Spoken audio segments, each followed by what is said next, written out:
చదువుకున్న వాక్య భాగము మత్తయి సువార్త 8వ అధ్యాయము 1 నుంచి 4 వచనాలు. కొండ మీద ప్రసంగం అయిపోయిన తర్వాత ఆయన కొండ దిగి వచ్చినప్పుడు బహు జనసమూహములో ఆయన వెంబడించారట.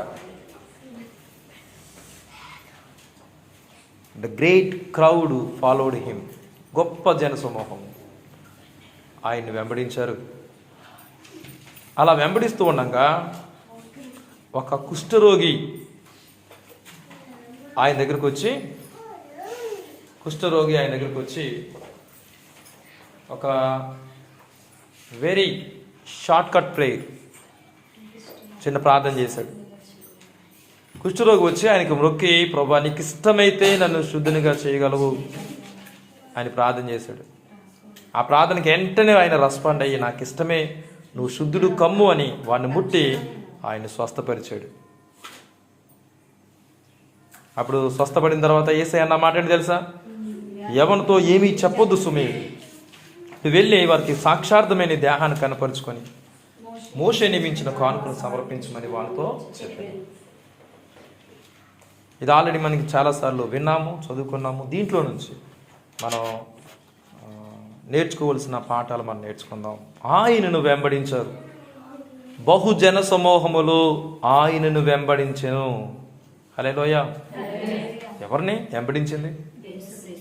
ఆయనను అంటే ఎవరైతే నేనే జీవమును, నేనే మార్గమును, నేనే సత్యమును అని తన గురించి తాను చెప్పుకున్నారో ఆయనను వెంబడించారు. అంటే ఆ గొప్ప బహుజన సమూహములో ఎవరిని వెంబడించారంటే జీవాన్ని వెంబడించారు. హల్లెలూయా. అందుకే నేను లోకానికి వెలుగై ఉన్నాను, నన్ను వెంబడించేవాడు చీకట్లో నడవక జీవపు వెలుగు కలిగి ఉండును అన్నాడు. ఎవరైతే ప్రభువుని వెంబడిస్తున్నారో వాళ్ళని బట్టి మనం ఏమాత్రం సందేహం లేకుండా చెప్పొచ్చు, వాళ్ళ జీవాన్ని ఫాలో అవుతున్నారు, జీవాన్ని వెంబడిస్తూ ఉన్నారు. హల్లెలూయా. అంటే చాలామంది జీవాన్ని కాకుండా మరణాన్ని వెంబడిస్తున్నారా, లేకపోతే మృత్యువుని వెంబడిస్తున్నారా అని మీరు అనుకోవచ్చు. మృత్యువుని ఎవరైనా వెంబడిస్తారా? మరణాన్ని ఎవరైనా వెంబడిస్తారా? చెప్పాలి, వెంబడించరు కదా. కానీ చాలామంది ఈ రోజున జీవాన్ని కాకుండా మరణాన్ని వెంబడిస్తున్నారంట. ప్రకటన గ్రంథము 6వ అధ్యాయం 8వ వచనం మనం చూసినట్లయితే, ప్రకటన గ్రంథము 6వ అధ్యాయం 8వ వచనం చదవండి.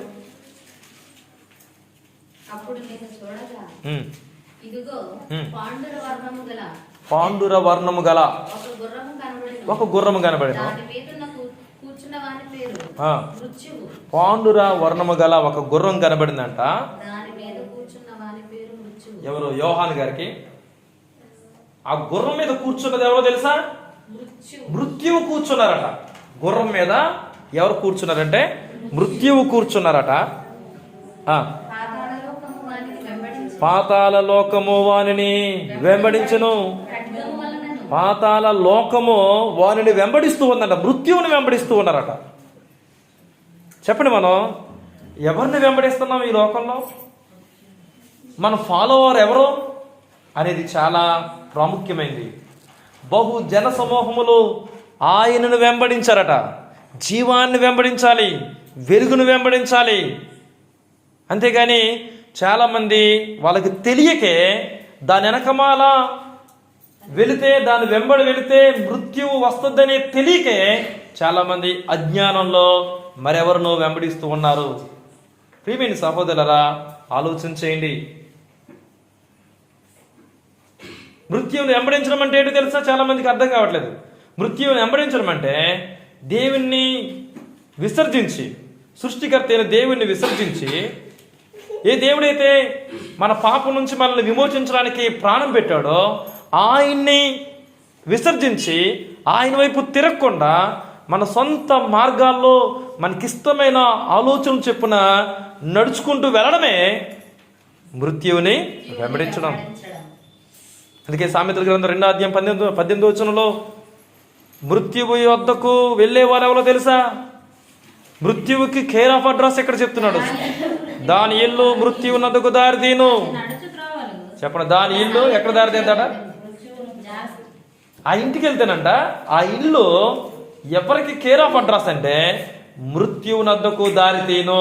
సామెతల గ్రంథం 2:18 దాని ఇల్లు మృత్యువునద్దకు దారితీను. అది నడుచు త్రోవలో ప్రేతల యొద్దకు చేరతాయి. అంటే మృత్యువును వెంబడించడం అంటే ఏంటి? జార స్త్రీని వెంబడించడం, దేవునికి వ్యతిరేకమైన ఇష్టానుసరమైన పాపాల్లో జీవించడం. కాబట్టి మనం ఎవరిని వెంబడిస్తున్నామో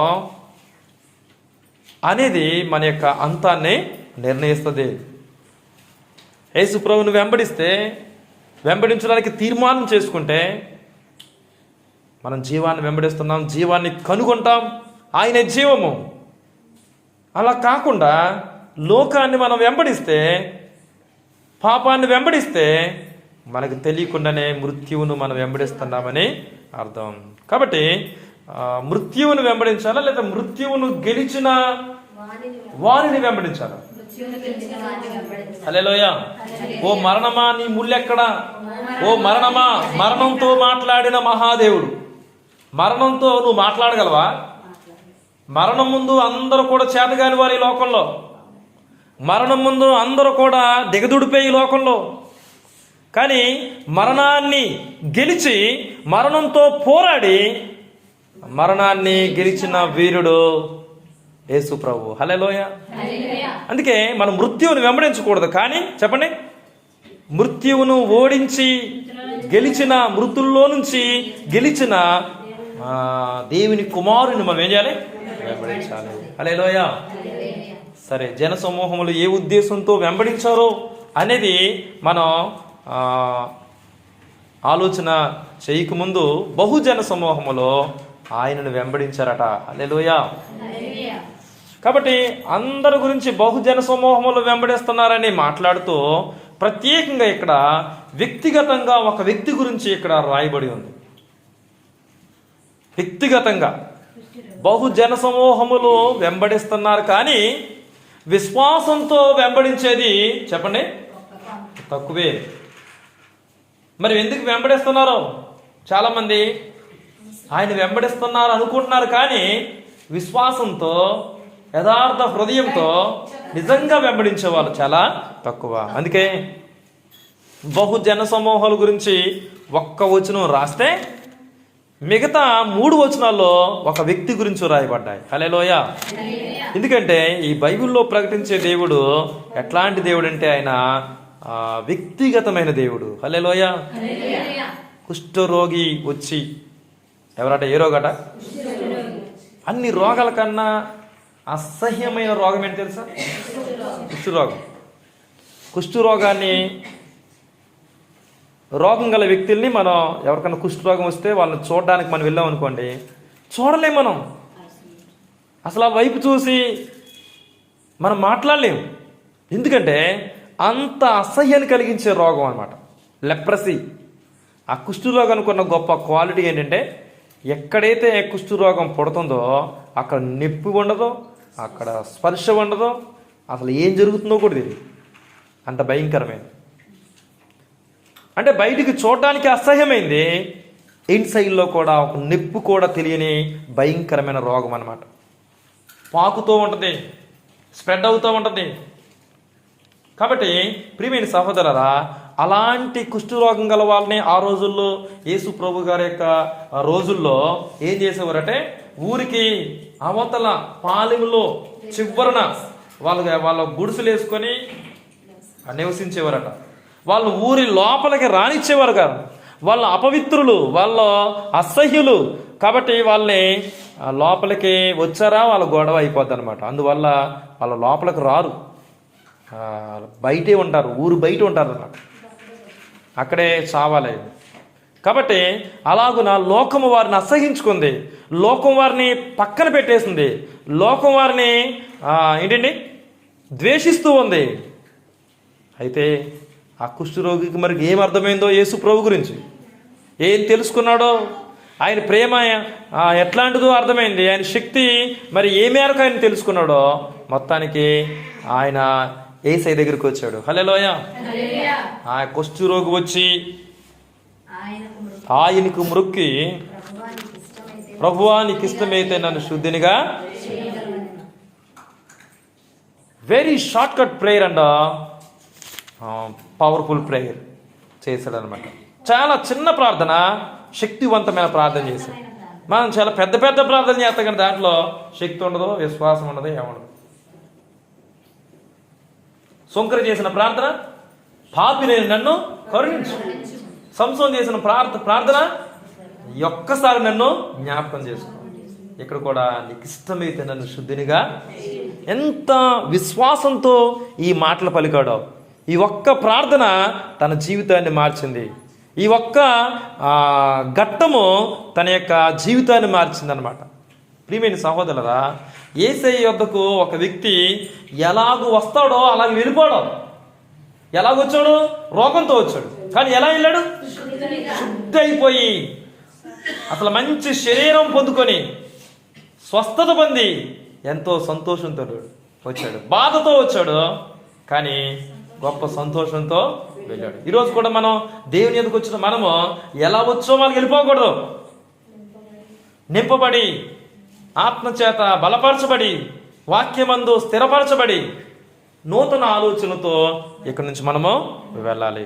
చూడండి తన ప్రార్థన ఎట్లాంటి ప్రార్థన అంటే, ఈ ప్రార్థన యొక్క ప్రత్యేకత మనం ఒకసారి ఆలోచన చేద్దాం. కుష్ఠరోగి వచ్చి ఆయనకు మ్రొక్కి అని ఉంది అక్కడ. చెప్పండి, ఎవరికి మ్రొక్కండి? ఆయనకు మ్రొక్కి అంటే ఆయన ఎట్లా ప్రార్థన చేయడానికి ముందు, లేకపోతే ఎలా ప్రార్థన చేస్తున్నాడంటే ఆరాధిస్తూ ప్రార్థన చేస్తున్నాడు. చెప్పండి, ఎవరికి మ్రొక్కుతాము? ఎవరికి మనం సాగిలి పడిపోతాము? ఎవరి దగ్గర మనం మోకాళ్ళు వేస్తాము? ఎవరో, ఆయన ఎవరో, నా ముందున్న వ్యక్తి ఎవరో నాకు అర్థమైతే ఆ వ్యక్తితో మనం కూర్చొని మాట్లాడలేము. ఆ వ్యక్తితో మనము నిలబడి కూడా మాట్లాడలేము. ఆ యొక్క వ్యక్తి యొక్క గొప్పతనం ఎరిగితే, ఆ యొక్క వ్యక్తి యొక్క గొప్పతనం ఎరిగితే ఆ వ్యక్తితో మనం మోకాళ్ళ మీద పడి చెప్పండి మాట్లాడవలసిందే. ఆయనకి మ్రొక్కి అనుంది అక్కడ. హల్లెలూయా. అంటే కుష్ఠరోగి ప్రార్థన చేయడానికి ముందు, లేకపోతే ఎలాగూ ప్రార్థన చేస్తానంటే ఆరాధిస్తూ ప్రార్థన చేస్తున్నాడు. హల్లెలూయా. ఎవరికి మ్రొక్కాలో ఆయనకి మ్రొక్కుతున్నాడు. ఎవరికి మ్రొక్కాలి మనం? లోక సువార్త 4:8 వాక్యం సెలవిస్తూ ఉంది. అపవాదితో యేసయ్య మాట్లాడుతున్న మాట. లోక సువార్త 4:8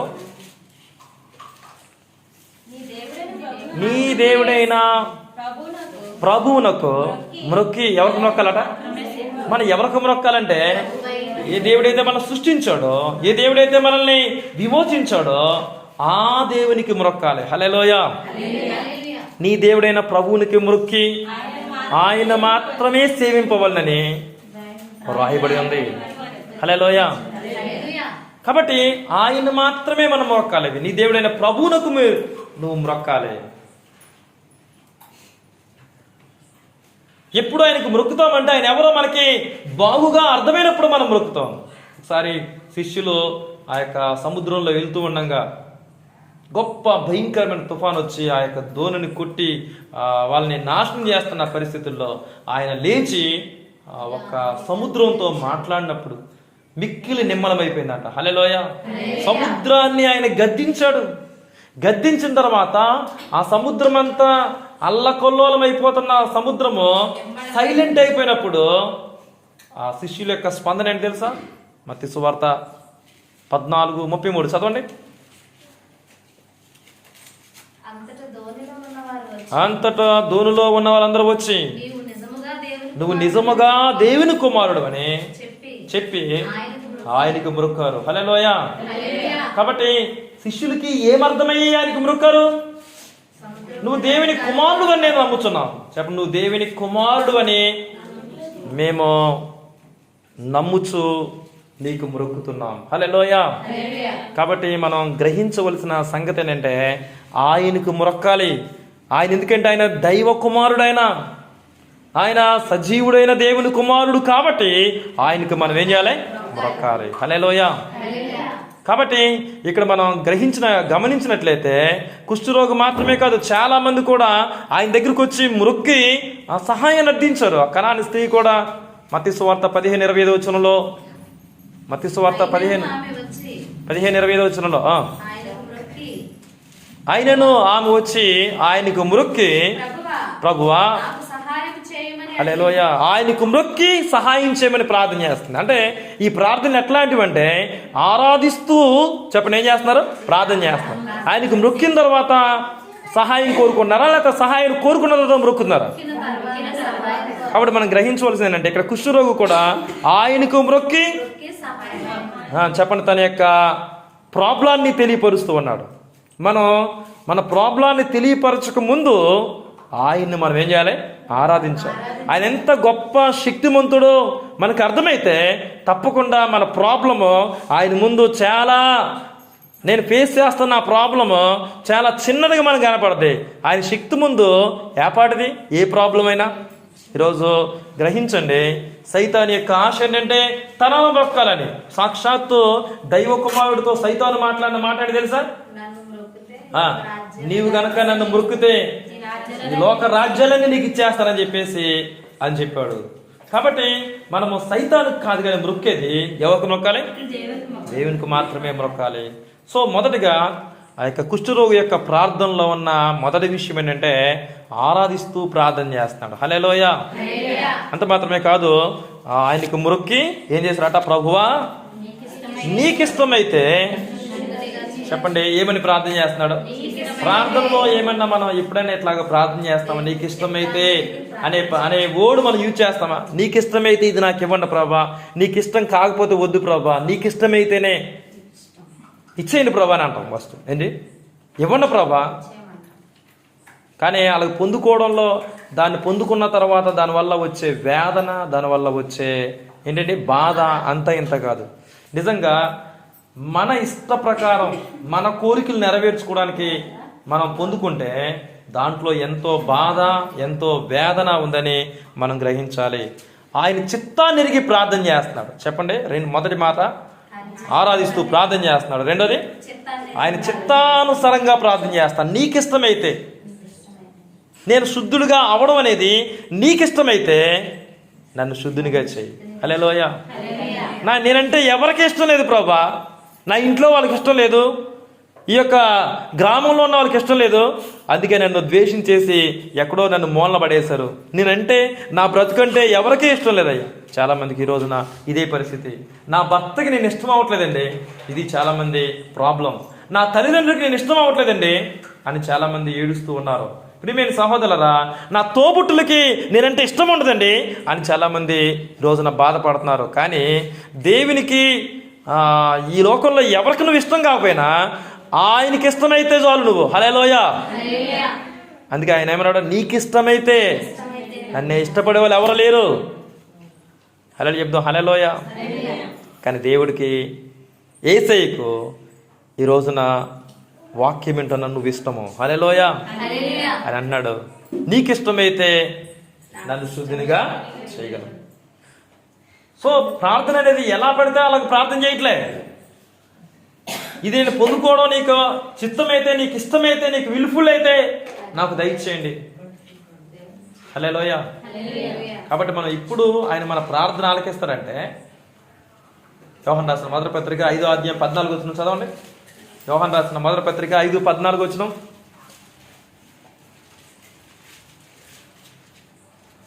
యోహాను రాసిన, ఆయనను బట్టి మనకు కలిగిన ధైర్యమేదనగా ఆయన చిత్తానుసారముగా మనం ఏది అడిగినా, ఆయన చిత్తానుసారంగా మనం ఏది అడిగినా ఆయన మన మనవి ఏం చేస్తారట.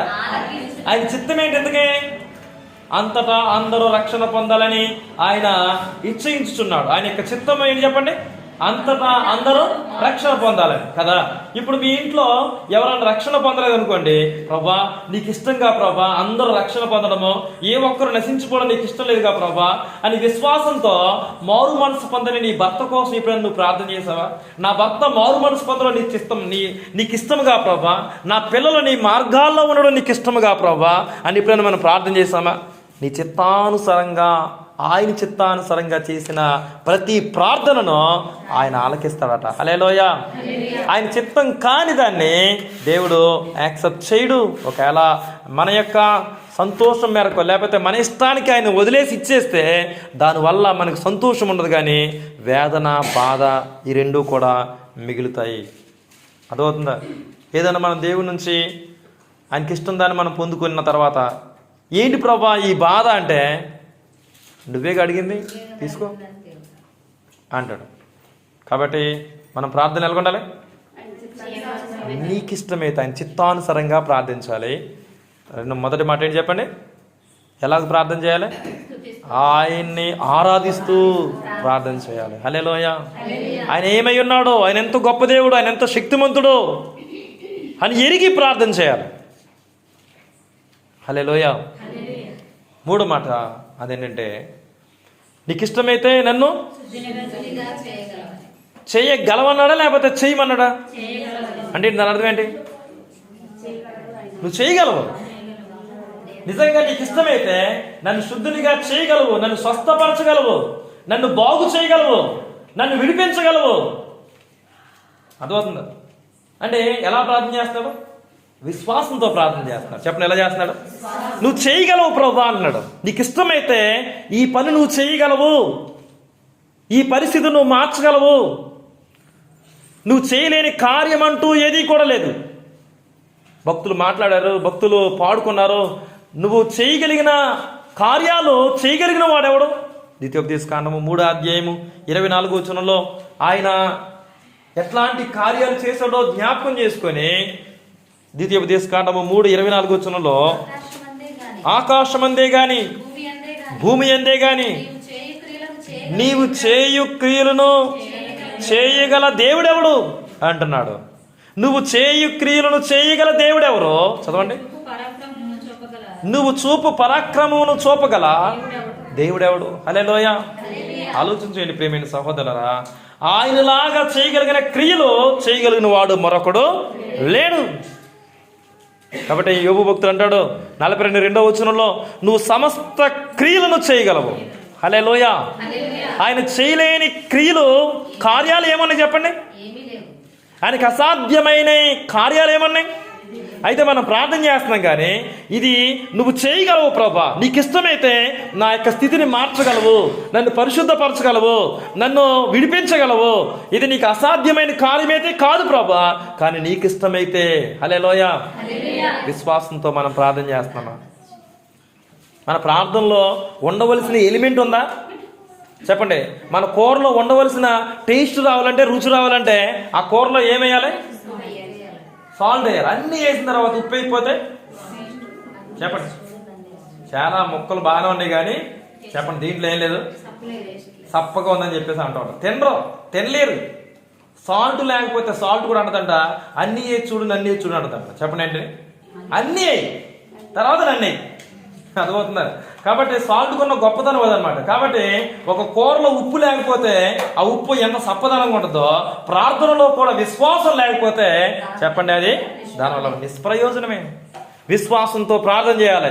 ఏమని? నువ్వు చేయగలవు. అందుకే ఆ భక్తులు ఈ విధంగా అన్నారు, మేము సేవిస్తున్న దేవుడు మమ్మల్ని రక్షించుటకు ఆయన సమర్థుడు. ఆయన ఏబిలని మనం పూర్తిగా మనం విశ్వసించాలి. మేము నమ్ముకున్న దేవుడు ఎట్లాంటి దేవుడు అంటే, ఈ మండుచున్న అగ్నిగుండంలో నుండి కూడా మమ్మల్ని రక్షించి తప్పించుటకు సమర్థుడు. ఒకవేళ తప్పించకపోయినా మేము నువ్వు చేయమన్న పని మేము చేయము అన్నారు. హల్లెలూయా. ఇలాంటి ఫెయిత్తో మనం ఉండాలి, ఇలాంటి విశ్వాసంతో మనం ప్రభు వైపు చూడాలి. అప్పుడు దేవుని కార్యాలు మన జీవితంలో జరుగుతాయి. హల్లెలూయా. చెప్పండి, ఈ కుష్ఠరోగి చేసిన ప్రార్థన ఆయనకి ఇష్టమైందా? ఆయన యొక్క రెస్పాన్స్, ఆయన రియాక్షన్స్ ఎట్లా ఉన్నాయి? ఏమన్నాడు తెలుసా? యేసయ్య అరే వచ్చేసి వెంటరా, దగ్గరికి రాకు అప్పుడు దూరం అన్నాడా? చూడండి, ఇక్కడ యేసు ప్రభు యొక్క శక్తి కనపడుతుంది, యేసుక్రీస్తు యొక్క కంపాషన్ కనపడుతుంది. కంపాషన్ అంటే ఆయన కనికరం. ఆయన ఎంత కనికరం గల దేవుడు అంటే, ఆయన నిజంగా మాటతో ఆయన కుష్ఠరోగిని స్వస్థపరచగలడు. కానీ ఆయనను చెప్పండి ఏమంటాడు అక్కడ? ఆ కుష్ఠరోగిని నోటు మాడుతూ అన్నాడా లేకపోతే తాకాడా? చదవండి సార్. అందుకు ఆయన చెయ్యి చాపి ముట్టాలండి. ఆయన స్వస్థపరచాలని ముట్టక్కర్లే, కానీ ఎందుకు ముట్టాడు తెలుసా? ఎందుకు ముట్టాడంటే చెప్పండి, ఇప్పుడు వరకు ఆయన్ని ఆ కుష్ఠరోగిని ముట్టుకున్న వాళ్ళు ఎవరో కూడా లేరు. కంపాషనేట్ దేవుడు ప్రియమైన సహోదరులారా, ఆయన కనికరం కలిగిన దేవుడు. ఆయన కనికరంతో ఆ యొక్క వ్యక్తిని ముట్టుకొని, కుష్ఠరోగాన్ని గల వ్యక్తిని ముట్టుకొని నాకు ఇష్టమే అన్నాడు. నువ్వు ఇంత ఎలాగున అపవిత్రమైన శరీరంతో నువ్వు బ్రతకడమో నాకు ఇష్టం లేదు. అపవిత్రమైన జీవితాన్ని జీవించడమో నాకు ఇష్టం లేదు. ఒక వెలివేయబడిన జీవితమో జీవించడమో నాకు ఇష్టం లేదు. మనుషుల చేత ద్వేషింపబడే జీవితమో జీవించడమో నాకు ఇష్టం లేదు. ఎట్లాంటి జీవితం కావాలి? అందరూ నిన్ను ప్రేమించే జీవితం కావాలి. కాబట్టి శుద్ధుడుగా ఉండడమే దేవునికి ఇష్టం. అపవిత్రంగా ఉండడానికి ఇష్టమా? చెప్పండి, నువ్వు కూడా అపవిత్రంగా ఉండడానికి ఇష్టమా? నాకు ఇష్టమే. హల్లెలూయా. దావీదు భక్తుడు కూడా ఎట్లాంటి ప్రార్థన చేశాడు? ఈయనేమో పైన కనపడుతున్న కుష్ఠరోగాన్ని శుద్ధి చేయమంటే 51వ కీర్తన 10వ వచనంలో ఈ విధంగా ప్రార్థన చేశాడు. చదవండి ఒకసారి. 51వ కీర్తన 10వ వచనం మీరు గమనించండి. దావీదు భక్తుడు చేసిన ప్రార్థన, ఆయనకు కుష్ఠరోగం కాదు. దేవా నా యందు శుద్ధ హృదయము కలగజేయండి. ఏ హృదయం అట? నీకు ఇష్టమైతే నన్ను శుద్ధునిగా చేయమన్నాడు. బాహ్యంగా నన్ను స్వస్థపరచుని అన్నాడు. కానీ ఇక్కడ ఇంటర్నల్ గా నా హృదయం బాగోలేదయ్యా.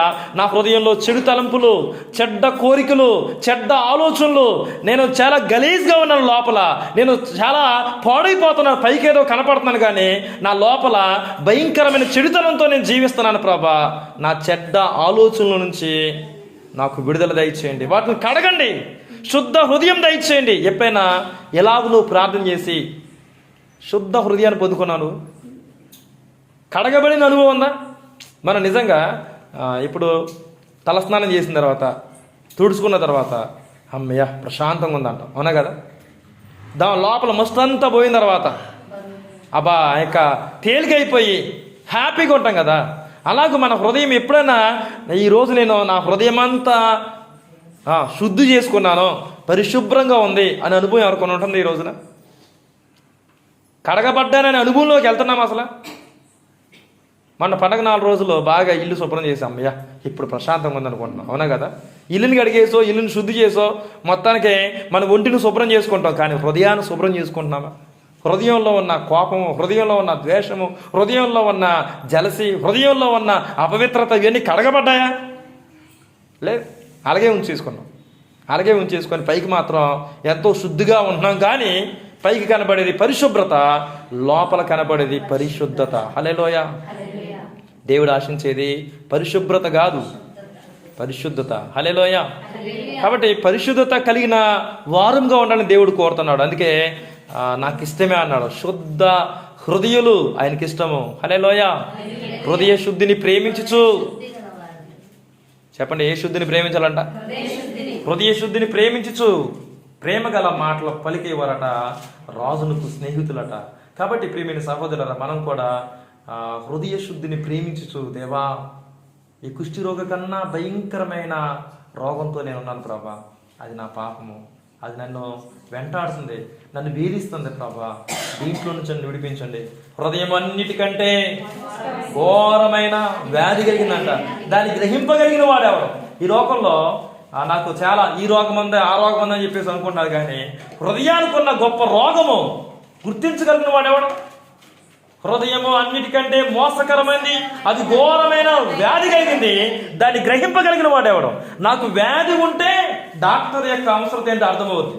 నాకున్న రోగము నాకు అర్థమైతే నేను అమెరికాలో ఉన్న డాక్టర్ దగ్గరికి వెళ్తాను. ఈ రోగానికి ఇక్కడ ఇండియాలో ఎవరు కూడా నాకు ఆ రోగానికి మందు ఇవ్వలేకపోతే అమెరికాలో ఉన్నారని తెలిస్తే ఆ రోగంలో నుంచి బయటపడడానికి నేనేం చేస్తాను? అక్కడికి వెళ్తాను, ఎంత డబ్బు అయినా. అయితే మనం ఏం చేయాలంటే మన రోగాన్ని ఏం చేయాలి? గుర్తించాలి. నీ రోగము పాపమని నీకు అర్థమైతే, పాప రోగం అని నీకు అర్థమైతే యేసు ప్రభు యొక్క అవసరత నీకు అర్థమవుద్ది. హల్లెలూయా. అందుకే హృదయంలో భయంకరమైన చెడుతనాలు, వ్యభిచారాలు, జారత్వాలు, దొంగతనాలు, కృత్రిమములు, అర్థమవుతుంది. ఇవన్నీ కూడా మనుషుని హృదయంలో నుంచి ఇంచుమించు 13 దుర్గుణాలు బయటకు వస్తున్నాయంట. వాటన్నిటిలో నుంచి విడిపించి విమోచించి కడిగే దేవుడు ఎవరున్నారు? ఆయన యొక్క అమూల్యమైన రక్తం వల్ల కడుగుతుంది. శుద్ధ హృదయాన్ని దేవుడు మనకి ఇస్తాడో అప్పుడే మనకి మనశ్శాంతి, అప్పుడే మనకి నెమ్మది, అప్పుడే మనకి క్షేమము. హల్లెలూయా. కాబట్టి ఈ విషయాన్ని గ్రహించండి, గమనించండి, ప్రార్థన చేసుకుందాం.